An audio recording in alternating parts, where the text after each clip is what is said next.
Good day everyone! We are here at Puntabel Nature's Resort and Farm. Napakaganda pong lugar.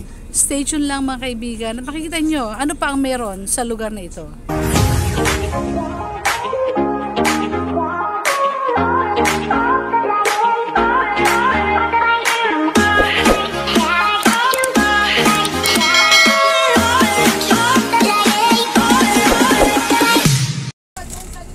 Okay, so this is Puntabel Resort. Ang ganda po ng kanilang farm. At kung kayo po ay aakyat patungo sa bandang itaas, meron dong kawa. Yung kawa nasa sakay ka, tapos meron pong ilalagay doon kung ano ng mga herbs yata iyon. Hindi naman literal na niluluto kayo. So ito yung tulay paakyat sa itaas. So napakagandang lugar po mga kaibigan. Sa ganitong sitwasyon, dapat sa ating sarili, limilimiin natin ano ba yung makabubuti at magiging masaya tayo and to have fun, enjoyment sa ating buhay. Hindi naman yung magandang lugar hindi naman yung gaano bang kahusay yung lugar na, or na ating pupuntahan, ganoon din ang ating mga kasama. Ito yung batis, so may batis dyan. Ito yung sa ilalim ng tulay na atin pong inaakyat. Ayan.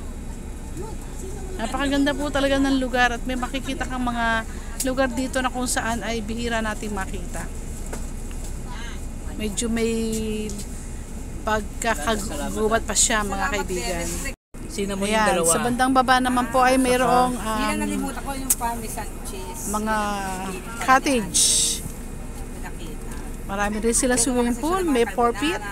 May 7 feet, may 5 feet, iba-ibang feet po. At ang gaganda ng mga cottage nila mga kaibigan. So napakaganda po lugar na pasyalan. At napakagandang pagpahingahan mga kaibigan. Ayan. So ang kasayahan, ang kaligayahan na ibibigay ito sa atin ay mismo nasa sa ating mga sarili. Not because napakaganda or hindi masyadong maganda ang lugar ay hindi ka na masaya. Hindi ganun po yun mga kaibigan. Ito ay nasa iyong puso, nasa iyong isip kung paano mo pasasayahin ang iyong sarili. Ang ladder paakyat sa bandang itaas. Yan. Medyo mataas pong lugar talaga ito. So meron dyang giant chair.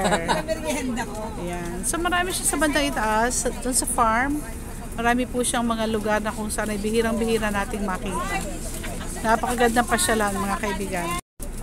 Okay, so yan po mga kaibigan. Medyo nagkakasayahan po talaga kami dito. At ang ganda po ng lugar. So itong frame na to, napakagandang frame. Pwede ka magpa-picture dyan. Makita mo ang iyong sarili pag ikay pinicturan. So ulitin ko, ang kasayahan ay mismo nagmumula sa puso mo. Nagmumula sa isip mo. Hindi mismo sa lugar. Kahit naman hindi masyadong maganda ang lugar. Or hindi masyadong maganda sa paningin mo. Pero kung gusto mong sumaya, gusto mong magkaroon ng kakontentuhan sa buhay mo, ay dapat nakaset up na sa mind mo yon. Yung parting itaas na yon, yung po yung kawa. Yan. So meron din siyang prayer walk. Pakit sa taas.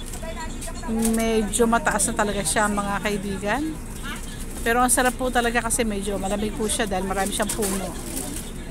Yan. So, eto naman yung swimming pool. Actually, yung pinakita ko kanina, yung tulay na pababa na sana. Pero bumaba na tayo. Dito na tayo sa pool. Titingnan ulit natin yung mga cottages. Iba't ibang lugar naman ito. Maliban doon sa pinakita ko pa kanina. So, this place is really a place wherein you can relax. You can enjoy. At ang ganda ng ambience, makita nyo. Talaga naman, puno siya. Marami siyang halaman, mga kaibigan. Ayun po sa bandang itaas. Makita ninyo yung hotel na yon. Ito naman ang mga cottage. Kung magda-day tour kayo, magsuswimming kayo. So, napakagandang lugar. Pwedeng-pwede mga kaibigan na magdala ng bata kasi meron siyang playground. Magdala ng matanda. Katamtaman ng edad. So, napakaganda, napakasaya, napakasarap mamasyal. sa ganitong uri ng lugar. Tsaka talaga ano siya, forest. Kita nyo naman. Talagang ika ngay virgin forest. Talagang virgin pa yung ano, hindi siya na nasasalanta. Hindi pinuputol ang puno. At ang tubig sa swimming pool talaga namang napakalinaw. Iyan. So sa mga ganitong pagkakataon, palagi ko pong naiisip yung ganda na ginawa ng Panginoon. Nakita niyo yung tubig, hindi po swimming pool yan. Ito po ay palaisdaan.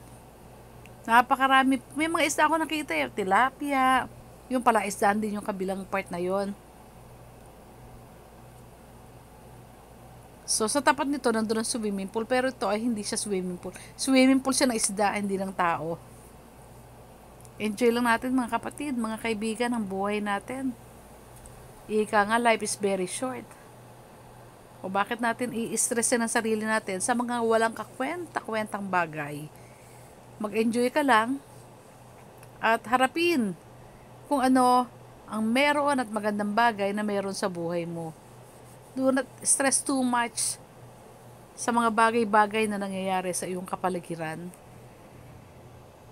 So, dyan ko nakita yung mga tilapia kanina. At itong lugar na to, lugar na punong-puno ng biyaya. Yan pong palaisdaan na yan. Sa tapat naman niya na andoon ang swimming pool. Nandito po ako. I am just enjoying the place. Diyan sa mga palaisdaan na yan. Sa ganda ng kapaligiran. Ngayon lang po ako nakarating sa lugar na ito dito sa Hermosa, Bataan. Pero sabi ko nga, napakabuti talaga ng Panginoon. Dahil may mga ganitong lugar na ibinigay ang Diyos para sa atin. Para tayo ay makapag-relax. At tayo po'y makapunta sa isang lugar na bihira nating mapuntahan. Thank you for watching!